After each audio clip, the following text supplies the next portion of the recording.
Welcome, dear students. Now we are going to cover the last topic of the first chapter, which is laws of radicals or laws of exponents. In this period, we will discuss laws of exponents for real numbers and surds. Laws of exponents you have already learnt in your previous class, so let us recapitulate.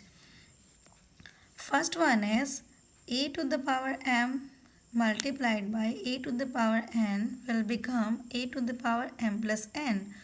It means whenever the base is same. आप देख रहे हो ना, a small a is the base and m and n are the powers. Okay. So अगर मान लो for example हम लेते हैं 5 to the power 2 multiplied by 5 to the power 3. So it will become 5 to the power 2 plus 3. That means 5 to the power 5. आप इसको further और simplify कर सकते हो by multiplying 5 times. Okay. And the second one is, one more thing is, I have written in the note here a and b are the rational numbers and m and n are the integers. Okay. तो आपको ये याद रखना होगा, जो भी base की values हमारी होती है वो रैशनल नंबर होते हैं and the powers are integers always. And it is not necessary it will be the positive integer, it can be a negative integer. And the next one is a to the power m multiplied by b to the power m. In this case you can see bases are different, okay, and the powers are same. So let us take another example. Let us take a as 3 and b as 7. अब power क्या होना है, हमें same रखना है. तो इसका power हमने 2 रखा, इसका भी हमने 2 रखा. So it will become the bases will be multiplied. That is why 3 will be multiplied by 7 and the power will become 2. It will give 21 square. Okay. And the next one is a to the power m whole bracket multiplied by to the power n.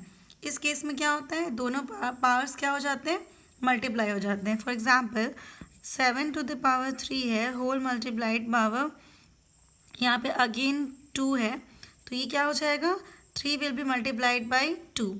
हमें क्या करना है, simply power को multiply कर देना है. तो ये हमें मिलता है 7 to the power 6. Next one is that is 4 number a to the power m divided by a to the power n means what, bases are again same. So let us take 7 by 7 और m और n की value क्या है यहाँ पे different है. तो मान लो हमने यहाँ पे इसको 5 ले लिया और यहाँ पे हमने इसको 4 ले लिया. ठीक है. इस केस में क्या हो जाता है, सिंपली आपके पावर्स क्या हो जाते हैं, सब्ट्रैक्ट हो जाते हैं. Doesn't matter whether this number is greater और दिस नंबर इज ग्रेटर. आपकी जो भी वैल्यू है, सिंपली आपको नीचे वाले वैल्यू को ऊपर ले जाकर सब्ट्रैक्ट कर देना है. So what you will get, 5 minus 4, that is 7. Okay. And the next one is a by b whole power n m means what, ये बेस के लिए भी पावर m है आपके पास, इस बेस के लिए भी पावर क्या है आपके पास, m. So it can be written as a raised to power raised to m divided by b raised to m. Okay. तो यहाँ पे हम क्या देख रहे हैं, basis are different, means a और b क्या होगा, डिफरेंट होगा. मान लो यहाँ पे हमने इसको 11 ले लिया और नीचे हमने 13 ले लिया. ठीक है. उसकी पावर क्या है हमारे पास, सेम है. तो इसको आप लिख सकते हो 11 to the power 7 divided by 13 to the power 7. Okay. और इसको आप फिर सिंप्लीफाई कर लो. Next one is a to the power 0 is equal to 1. ये आपको हमेशा याद रखना है, किसी भी वैल्यू के पावर में अगर 0 होता है वो हमेशा क्या बन जाता है, 1. And one more thing is a must not be equal to 0. ठीक है. यहाँ पे a की वैल्यू 0 नहीं होनी चाहिए. Next one is a to the power minus n. ये बहुत सिंपल है. कभी भी आपके पास कोई भी वैल्यू है, मान लो यहाँ पे हमारे पास एक वैल्यू है 23 पावर माइनस 7 है. ठीक है. इससे आप सॉल्व करना चाहते हो, आप सिंपली क्या करोगे, इसको आप 1/23 और ये जो नेगेटिव साइन है ये क्या हो जाता है, चेंज होके प्लस हो जाता है. ठीक है. सेम इसी का वाइस वर्सा भी आपको पता है, अगर ये नीचे में वैल्यू कोई माइनस है तो आप उसको क्या कर सकते हो, उसका आप रेसिप्रोकल करोगे तो वो ऊपर जाके फिर से पॉजिटिव बन जाएगा. ठीक है. And the next one is a to the power n is equal to b to the power n.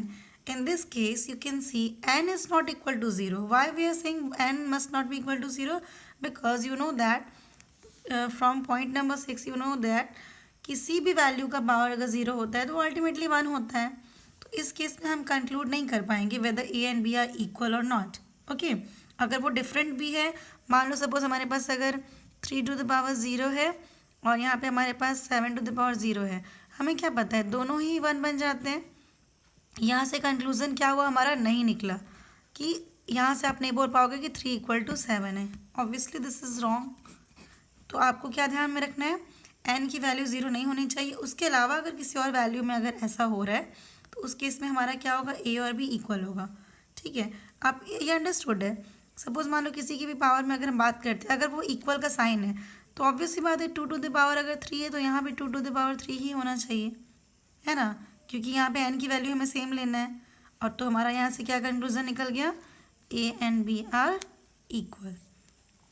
And the last one is a to the power m is equal to a to the power n in if and only if a is not equal to 1. Normal सी बात है, अगर आपके पास 1 की power में अगर आप 8 लिख देते हो, 1 की पावर में आप 23 लिख देते हो, then also you are getting the answer 1. इससे हमें समझ नहीं आया कि ये m और n सेम है. Obviously it is different but we are getting the same value. So you can not take A as 1. ठीक है, क्योंकि 1 को कितनी बार भी मल्टीप्लाई कर लो आपको आंसर 1 ही मिलना है. तो इस केस में आपका क्या होगा, ए 1 की वैल्यू ए की वैल्यू कुछ और लेनी होगी. ठीक है, so these are the 9 laws of exponents. Okay, now we'll see what are surds. Before that we will see what is radical. Okay, this expression is can be read as nth root of a. In this case n is the order, a is the radicand और base. आप इन दोनों में से कोई भी word use कर सकते हो इसे डिनोट करने के लिए. And this symbol is radical. Radical is nothing but it is just the fractional form of an exponent. Okay, suppose मान लो आपके पास कोई वैल्यू है 3 to the power 3/2. In this case how can you express this value, it means 3 की power में cube है and then it is multiplied by 1/2. इसका इन दोनों का मतलब क्या है, ये दोनों हमारे एक्सप्रेशन सेम है. आप इसको मल्टीप्लाई कर लो, आपको वैल्यू यहीं मिलेगी. ठीक है, तो इसको आप कैसे लिख सकते हो, 3³ अंडर रूट. 1/2 का मतलब क्या होता है आपका, स्क्वायर रूट. ये अंडरस्टूड है. अगर आपके पास ये सिंबल रूट का है दैट मीन्स यहाँ पे अंडरस्टूड है कि एन की वैल्यू कितनी है, 2 है. ठीक है, इसी तरह से आपके पास क्यूब रूट ऑफ कोई वैल्यू आ सकता है, cube root of other values भी आ सकते हैं, 4th रूट ऑफ भी कोई वैल्यूज़ आ सकते हैं. ठीक है, so these are the radicals. Now will see what is surd. Okay, surds are irrational root of a positive rational number is called surds.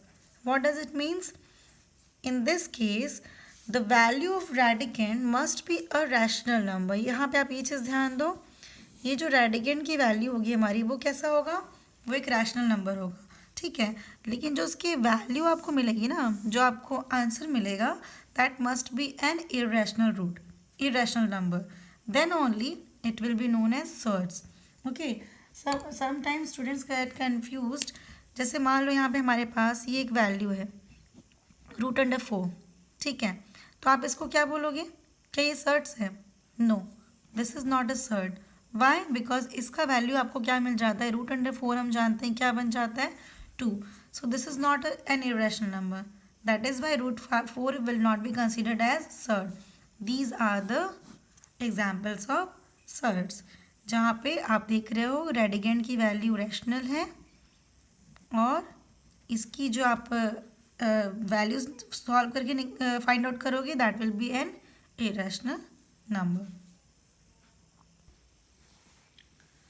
Now we will solve some of the questions based on laws of exponent. The first one is 3 to the power 3/4 multiplied by 3 to the power 1/4. In this case you can see base are same. तो आपको याद है ना, A to the power m multiplied by A to the power n क्या हो जाता है यहाँ पे। सबसे पहले आप वो एक्सप्रेशन, वो जो आपका लॉ है वो आप लिख लो, a to the power m multiplied by a to the power n, it will become a to the power m plus n। हमें यहाँ पे वही अप्लाई करना है। मीन्स क्या हो जाएगा, यहाँ पे बेस के पावर की वैल्यूज़ क्या हो जाएंगी, बेस की पावर की जो वैल्यू है वो हमारा ऐड हो जाएगा। ठीक है, now you can see the denominator are same, so it LCM will be 4 only and the numerator will be added. We are getting 3 to the power 4 by 4. It will be cancelled. So the answer is 3. And the second one is 3 to the power 2 by 3 multiplied by 7 to the power 2 by 3.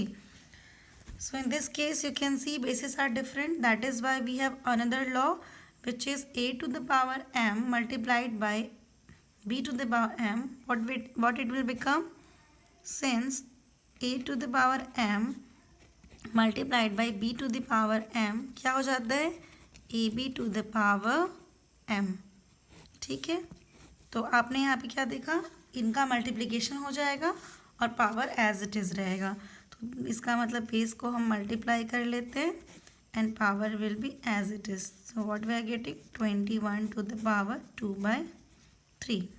ठीक है, so these are the answers. बहुत easy है, आप इसको easily law को follow करके solve कर सकते हो।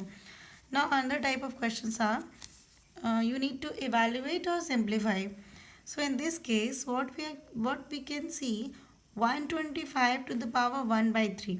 इसको सॉल्व करने के लिए सबसे पहले आपको प्राइम फैक्टराइजेशन आना चाहिए। ठीक है, आपने ये भी प्रीवियस क्लास में किया हुआ है, हम इसको एक बार देखते हैं। सपोज 125 का जब आप प्राइम फैक्टराइजेशन करते हो, कैसे स्टार्ट करते हो, it can not be divided by 2, it can not be divided by 3, so firstly will take 5, 5 2 ज़ा 10, then 2, 5 5 ज़ा 25, then again 5 5 ज़ा 25, and the last one is 5 1 ज़ा 5.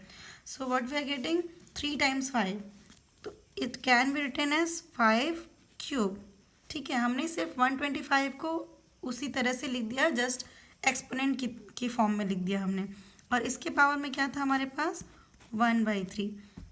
आपने एक और अभी लॉ बढ़ा था जिसमें था since A to the power, अगर आपके पास m है और वो उसके पावर में n है, तो वो क्या बन जाता है, ए टू द पावर mn। ठीक है, तो यहाँ पे ये क्या हो जाएगा, 5 के पावर में 3 मल्टीप्लाइड बाई 1 बाई 3। तो आप देख रहे हो ना, 3 and 3 will be cancel, so the answer is 5. ठीक है, same in this way we will solve the second question. Firstly we'll need to find out the prime factors. Let us divide it by 3, 3 2 are 6, then 3 7 are 21, again by 3, 3 9 are 27, again 3 will divide 9 by 3, and the last is 3 1 are 3. So in this case 81 के लिए हमारे पास prime factors क्या है, 4 times 3। तो आप इसको कैसे लिख सकते हो, which means 81 to the power 3 by 4 can be written as 3 to the power 4 and उसके पावर में आप लिखोगे 3 बाई 4।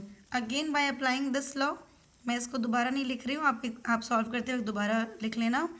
इसमें हम क्या कर लेंगे, m और n क्या हो जाएगा, मल्टीप्लाई हो जाएगा। That is Y 3 to the power 4 into 3 by 4. So 4 and 4 will be cancelled. Then we are getting 3 cube. तो इसको आप और सिंप्लीफाई कर सकते हो, ये इजी है। 3 को 3 टाइम्स मल्टीप्लाई कर लेना, 3 3 are 9, 9 3 are 27 is the answer. Now these are some of the questions you try to solve in your classwork copy. And for your doubt, you can ask in the Google Classroom.